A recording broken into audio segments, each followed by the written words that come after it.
അമ്മേ, നാളെ ഞങ്ങളുടെ സ്കൂളിൽ നിന്നും ടൂറ് പോവുകയാണ്. അതുകൊണ്ട് എനിക്ക് നാളെ ക്ലാസ് ഇല്ല കേട്ടോ.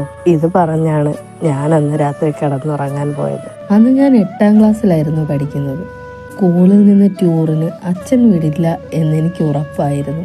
അതുകൊണ്ട് ഞാൻ അച്ഛനോട് അനുവാദമൊന്നും ചോദിച്ചില്ല. ക്ലാസ്സിൽ ടീച്ചർ ചോദിക്കുമ്പോൾ വീട്ടിൽ ചോദിച്ചു, പക്ഷേ വിട്ടില്ല എന്ന് ഞാൻ പറഞ്ഞു. ഒരു 11:30 മണിയായപ്പോൾ എന്നെ അമ്മ വന്ന് വിളിച്ചു. പൊന്നു, നിനക്ക് ടൂറിന് പോകണോ?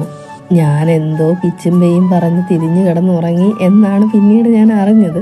വീണ്ടും അമ്മ എന്നെ തട്ടി വിളിച്ചു. പൊന്നു, നിന്നോടാ ചോദിക്കുന്നത്, നാളെ ടൂറിന് പോകുമ്പോൾ നിനക്ക് പോകണോ എന്ന് അച്ഛൻ ചോദിക്കുന്നു. ഞാൻ പെട്ടെന്ന് ഇത് കേട്ട് ഞെട്ടി എഴുന്നേറ്റ്.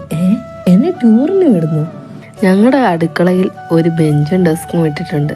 അതിൻ്റെ ഒരറ്റത്ത് അച്ഛൻ്റെ സ്ഥിരം സീറ്റിൽ അച്ഛനിരിപ്പുണ്ട്. ഞാൻ അച്ഛൻ്റെ അടുത്തേക്ക് ഓടിച്ചെന്നു. അച്ഛാ, അമ്മ പറയുന്നത് സത്യമാണോ? എന്നെ ടൂറിന് വിടുന്നുണ്ടോ? അച്ഛൻ ഒന്ന് തലയാട്ടി.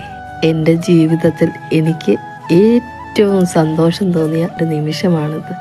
എനിക്കത് വിശ്വസിക്കാനേ കഴിഞ്ഞില്ല. ഞങ്ങളന്ന് വീഗാലാൻഡിലേക്കാണ് ടൂറ് പോയത്. ഞാനും എൻ്റെ കൂട്ടുകാരും അന്ന് പോയി അടിച്ചു പൊളിച്ചു. നിങ്ങളുടെ മാതാപിതാക്കൾ നിങ്ങൾക്ക് ഇങ്ങനെ സർപ്രൈസ് തന്നിട്ടുണ്ടോ?